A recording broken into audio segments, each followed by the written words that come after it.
일으키는 케이스에 해당할 텐데, 애플이 얼마 전에 애플워치를 발표를 했죠. 기존에 대한 스마트워치는 있었습니다. 아직 시장에 나오지도 않았죠. 그런데 그들에 대한 어떤 관심사나 관심의 정도는 기존의 스마트워치하고는 굉장히 많은 차이를 보이고 있습니다. 이게 단순히 애플바라는 브랜드 팬, 커뮤니티 존재만으로 설명될 수 있느냐에 대한 얘기인데요. 어떻게 보면 저런 애플워치 같은 것들은 이러한 아직 나타나지 않은 하이프 사이클을 저희가 부르는 것들이죠. 미래에 올 기술 요소들, 그런 것들이 현재 정점에 있는 것들이 있고요. 이렇게 바닥에 갑자기 인기를 끌던 것들이 버려지는 이런 관점들도 있을 텐데, 기술의 혁신이라는 것은 항상 계기를 만듭니다. 그런데 그 계기가 어떤 방향으로 이어질지에 대한 부분들은 저희가 좀 신중하게 생각해 볼 필요가 있죠.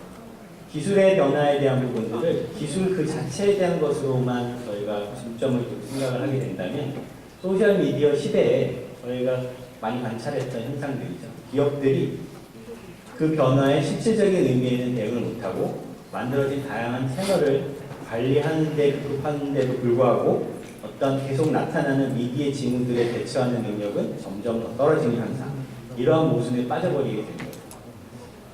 결국 기술의 변화라는 부분들은, 그런 것들을 수용한다라는 것들은 기술 그 자체에 대한 부분이 아니라 비즈니스 영역에서 어떠한 방식으로 그 기술 요소를 우리에게 의미 있는 가치 제한으로 변화시킬 수 있는가에 대한 문제라고 생각이 되고요. 그런 것들이 나타나고 있는 실질적인 모델 중에 하나가 소위 말하는 공유경제 시스템들이죠. 예. 혹시 지금 우버 앱 설치하시는 계십니까? 꽤 많으시죠? 우버가 얼마 전에 서울시와 굉장히 많이 트러블이 있었습니다. 지금도 있고요. 앞으로도 이러한 갈등들은 쉽게 해소되지는 않을 거라고 생각이 듭니다. 고객사에 대해서 보면 고객 측면에서는 굉장히 편리한, 미처 생각하지 못했던 편익을 제공하는 부분임에도 불구하고 이렇게 현실 경제와 부딪히는 영역들이 굉장히 많죠. 에어비앤비의 경우도 숙박업 협회와 분쟁을 겪은 경험들이 있고요. 지금 택시기사님들 같은 경우는 생존권에 대한 문제를 제기하면서 이 도입을 반대하고 있는 현상들이 있습니다.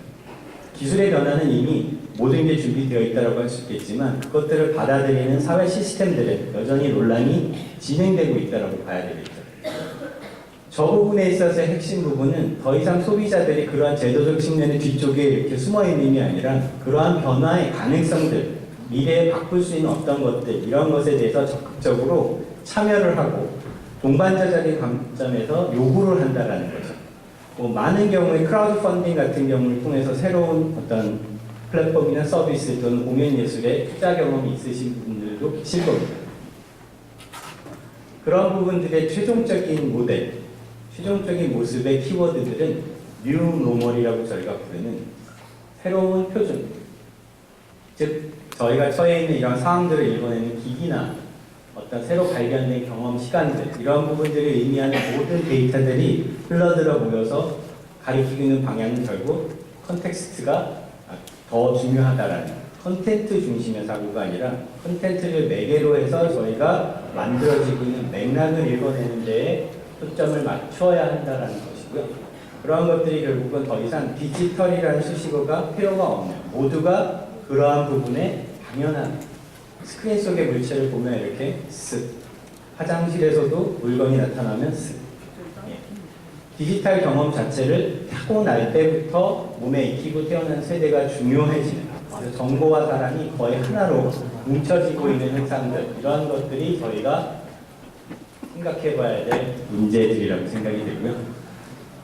너무 빨리 얘기했죠? 그래서 10개 요약 정리만 한번 해보겠습니다. 첫 번째는 와해성 기술들이고요. 두 번째 키워드는 옴니 채널.